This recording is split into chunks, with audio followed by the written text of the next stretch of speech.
you know that your DNA can reveal fascinating insights about your wellness and traits? Stick around to uncover my 23andMe results. Okay, so let's start with sleep quality. So their experience really taught me about myself, and I am so happy that I did 23andMe. I learned that I had a Spanish-Portuguese side of me. I've learned my health conditions, and now that I'm going to actually, sleep and eat and try to drink more water and build a better lifestyle for myself, I feel like 23andMe, it really does help people find themselves through their genetics, through their DNA. And I think it's really important to know your health concerns and who you are, more about your family's history. And I really am happy that I did this experience. Deep sleep. Less likely to be a deep sleeper. Oh yeah.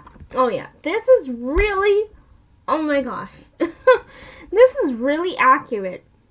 I am definitely not a deep sleeper. I am the worst at this. I cannot be in a deep sleep for the life of me. I am definitely a light sleeper. I love this. Deep sleep. In the deepest part of the sleep cycle, your body produces slow waves electrical activities called delta waves. Deep sleepers have a naturally stronger delta wave than light sleepers, which reflects increased sleep pressures that accumulate during the day. So it says here, I like how it has the overview and then it gives you the scientific details. That's a really good part of this 23andMe.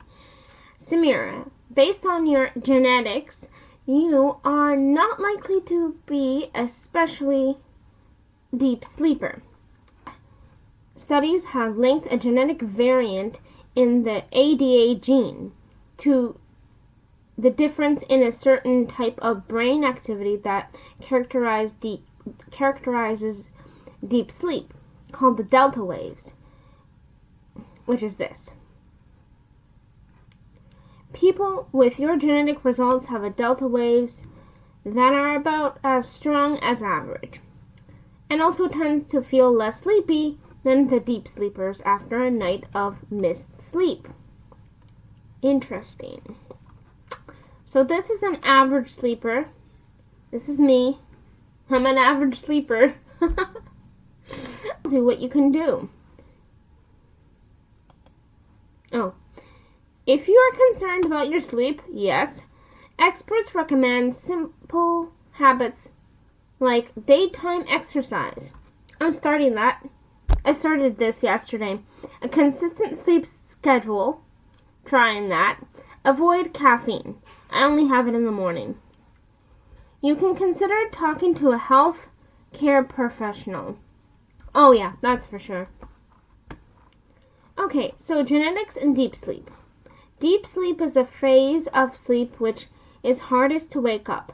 When you enter the deep sleep, your brain cells communicate with each other in a specific pattern that produces small waves of electrical activity called delta waves, which is this.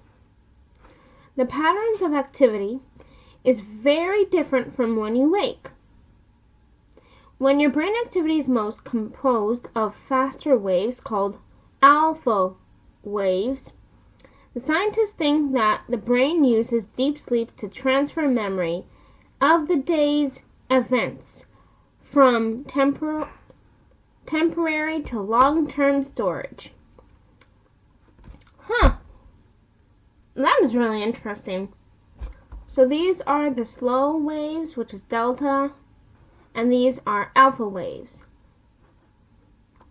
Right, let's move on to sleep movement. A genetic factor influences how often people move their arms and legs while they're sleeping. So it says here, based on your genetics, you're likely to move about an average amount during sleep. And this is my result, 12 times. Several studies have shown that genetic variance is associated with how much people move their arms and legs in their sleep.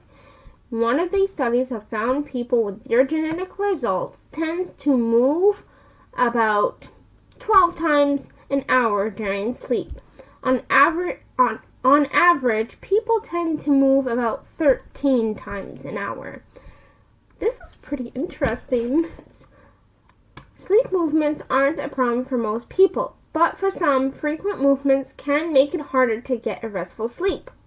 Oh yeah, if your frequent movements may disturb your sleep, consider talking to a healthcare professional. I might do that because my sleep is not that great. Let's go to the third one. Wake up time, likely to wake up around 8:34 a.m., which is pretty accurate if I do say so myself.